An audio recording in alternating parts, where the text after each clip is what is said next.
Family, स्वागत है आपका आज के इस नए व्लॉग में। और आज के इस व्लॉग में मैं आपके लिए लेकर आई हूँ आपके कुछ बहुत ज़्यादा इम्पोर्टेंट कमेंट्स के रिप्लाई। हाँ जी, ऐसे कमेंट जो आप करते हैं और वो सिर्फ किसी एक का कमेंट नहीं है, उस कमेंट को एग्री करने वाले काफ़ी लोग हैं और हम अपनी हर वीडियो के नीचे वो वाला कमेंट्स पढ़ते हैं। तो आज हमारी शर्मा राइटर ने सोचा कि पारुल रिप्लाई कर देते हैं आज इन वाले कमेंट्स का भी, क्योंकि हम बाकी कमेंट्स का भी कर रहे हैं ना। तो सोचा आपके ये वाले जो बहुत ज़्यादा ऐसे कमेंट हैं जिनका रिप्लाई हम आपको कमेंट बॉक्स में रिप्लाई देकर नहीं कर सकते, या फिर दूसरे कमेंट के रिप्लाई में हम आपको थैंक यू बोलकर नहीं कर सकते, वो ऐसे कमेंट हैं जिन पर हम एक लंबी चर्चा कर सकते हैं, एक डिटेल में डिस्कशन कर सकते हैं। तो ऐसे कुछ कमेंट्स आज हमारी शर्मा राइटर ने खोज कर निकाले हैं। तो चलिए चलते हैं अपने स्क्रीन की ओर। मैं वहाँ से आपके वो कमेंट्स देखूंगी और उसके बाद आपको उनके रिप्लाई करूंगी जो। लेकिन उससे पहले मैं आपको बता दूं कि कभी कभी कुछ कमेंट्स मुझे और शर्मा राइटर को नेगेटिव भी लगते हैं। हमें लगता है कि ये लोग नेगेटिव मतलब कमेंट कर रहे हैं, हमें डीमोटिवेट करने के लिए ऐसा कर रहे हैं। तो मैं आपको बता दूं, जो भी नेगेटिव कमेंट कर रहे हैं, कि हमें नेगेटिव कमेंट से कोई फ़र्क नहीं पड़ता। एक आपने कहावत सुनी है कि जब कोई पत्थर फेंकता है तो कुछ लोग उन पत्थरों से डर जाते हैं और कुछ लोग उन पत्थरों को जोड़ जोड़ कर एक घर बना लेते हैं। तो ना उनको कोई फ़र्क पड़ता है, ना मुझे कोई फ़र्क पड़ता है, और शायद हमारी टीम को भी कोई फ़र्क नहीं पड़ता है, क्योंकि हम अंदर से सेल्फ मोटिवेटेड बहुत ज़्यादा हैं। बाकी जो अच्छे सब्सक्राइबर हैं, जो हमारी अच्छी फैमिली है, जो हमारे लिए बहुत अच्छे अच्छे कमेंट्स करते हैं, वीडियो शेयर करते हैं, चैनल को सब्सक्राइब किया हुआ है, शेयर करते हैं, तो हमें उनसे काफ़ी मोटिवेशन मिल जाता है। तो पहला जो कमेंट है मैं स्क्रीन पर देख रही हूँ, वो हमारी कहानी विवाह के लिए लोगों ने कहा है लव सिटी पर, कि आप अपनी कहानियों के माध्यम से लोगों को ये सब क्या सिखा रहे हैं कि उसे टॉर्चर किया जाता है। तो ये आपका कमेंट है कि हम विवाह में जो भी दिखाया गया, जो भी हमारी शर्मा राइटर ने लिखा, तो वो आपको लग रहा है, कुछ लोगों को, मतलब आपको नहीं, कुछ लोगों को लग रहा है कि वो हम उसमें कुछ गलत सिखा रहे हैं। तो देखिए भाई, मैं कहूँगी कि ये नेगेटिव कमेंट भी नहीं है, ये नेगेटिव कमेंट भी नहीं है, बस ये आपको एक ज़िम्मेदार नागरिक होने के नाते आपको ऐसा लग रहा है कि हम कुछ गलत सिखा रहे हैं।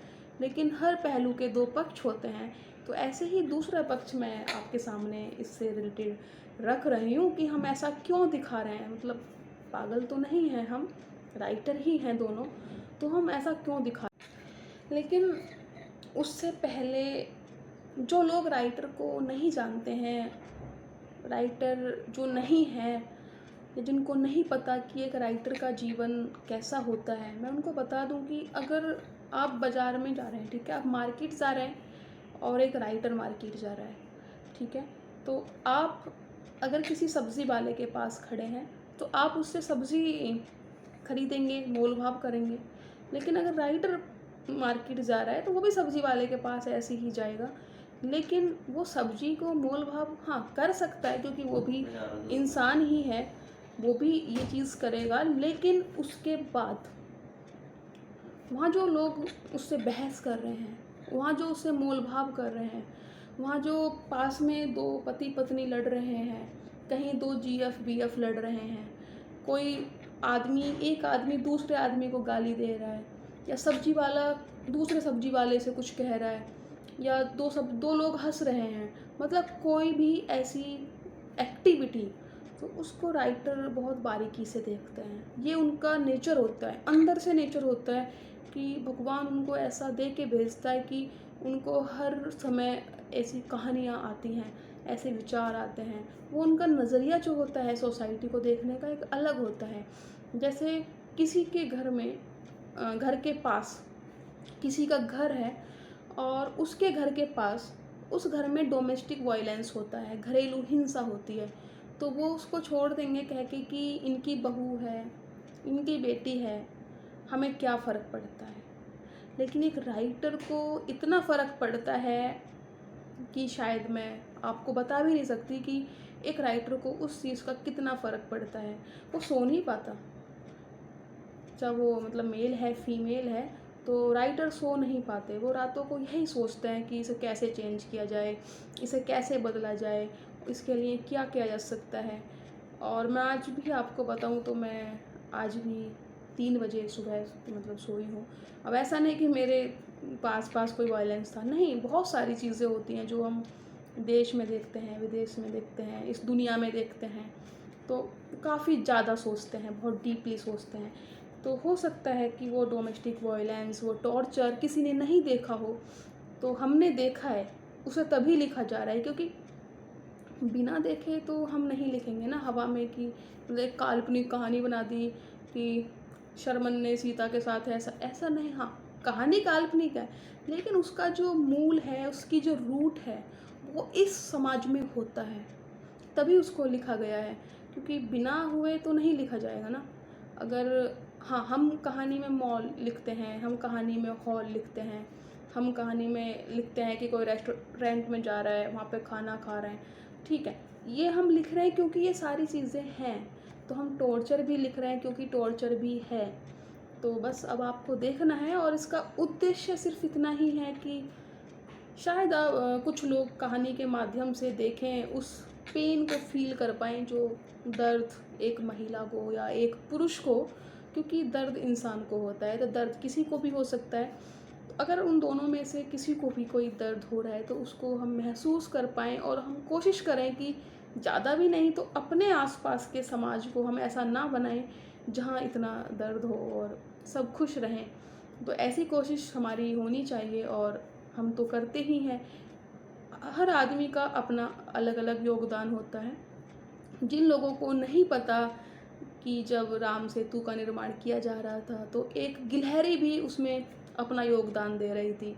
ये कहानी तो सबने सुनी ही होगी कि गिलहरी क्या कर रही थी, पहले उसमें पानी में ऐसे भीग के आती थी, और उसके बाद वो फिर मिट्टी में ऐसे लेटती थी।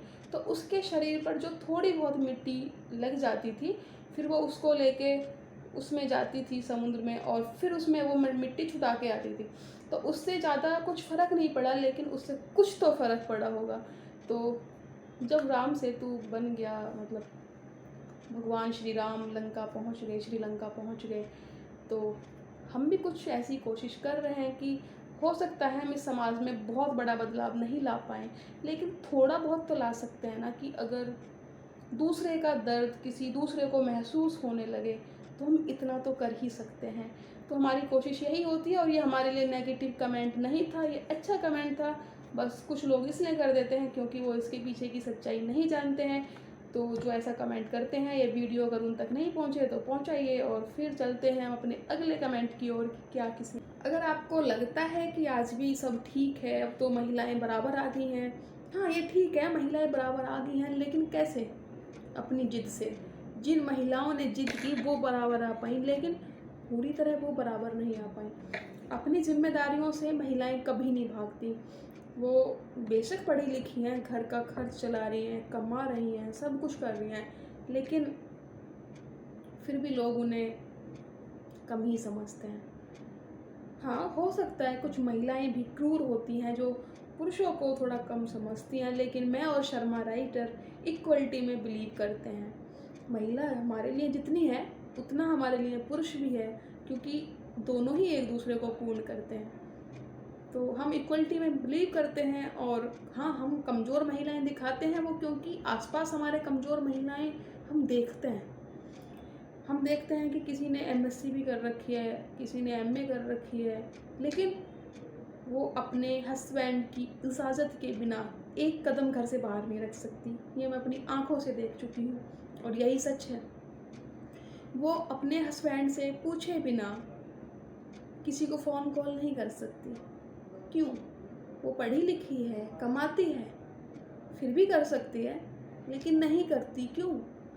इतनी पढ़े लिखने, इतनी मॉडर्न होने के बाद भी अगर महिलाएं दबी हैं, तो सोचो उन घरों में क्या होगा जहाँ वो पढ़ती नहीं हैं, जहाँ उन्हें सिर्फ पैदा इसलिए किया जाता है कि ये आगे चल के बच्चे पैदा, मतलब वैसे वो पैदा हो गई हैं तो उनका सिर्फ इतना ही होता है कि भाई रोटी ही तो बनानी है। आपने भी सुना होगा कि पढ़ लिख के क्या करेगी, रोटी ही तो बनानी है और बच्चे ही होने, बच्चों को पालना है। तो वो महिलाएं कैसे रहती होंगी, सोचिए।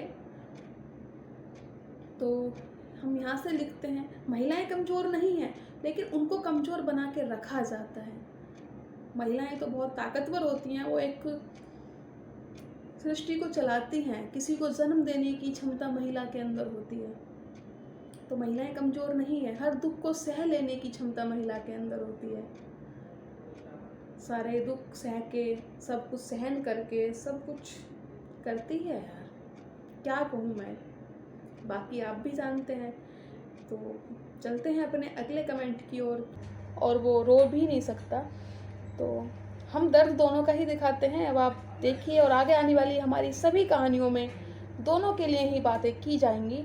लेकिन अगर हम पुरुष के लिए शायद दिखाएं तो आप लोग कहेंगे कि आपने पुरुष को बहुत कमज़ोर बना दिया, पुरुष तो ऐसा होता ही नहीं है, मर्द तो रोते ही नहीं है, मर्द को दर्द नहीं होता, पता नहीं आप कुछ लोग क्या क्या कमेंट्स करेंगे। लेकिन हम फिर भी दिखाएंगे, क्योंकि दोनों को परेशानी दोनों को ही होती है। लेकिन जहाँ महिलाओं के साथ डोमेस्टिक वायलेंस 90% है, तो वहाँ पुरुषों के साथ 5% हो सकता है। हाँ, होता है, हो सकता नहीं है, होता है, तो हम उसको भी दिखाएंगे। और अब सब लगता है, और मैं आज का वीडियो शायद ज़्यादा लंबा हो रहा है, तो वीडियो को यहीं ख़त्म करती हूँ। और आपके सभी कमेंट्स के रिप्लाई, और हम बाकी कमेंट्स के रिप्लाई जिसमें मैंने आपके नाम लिए हैं वो आ चुके हैं एनी फैमिली व्लॉग पर। आप जाइए और देखिए आपके कमेंट्स का रिप्लाई पार्ट 1, आपके कमेंट्स का रिप्लाई पार्ट 2, और उसके अलावा बाकी सभी स्पॉइलर अलर्ट की वीडियो। तब तक के लिए क्या, keep watching, keep supporting and thanks for watching. और मैं मिलती हूँ आपसे अगले व्लॉग में, तब तक के लिए बाय बाय।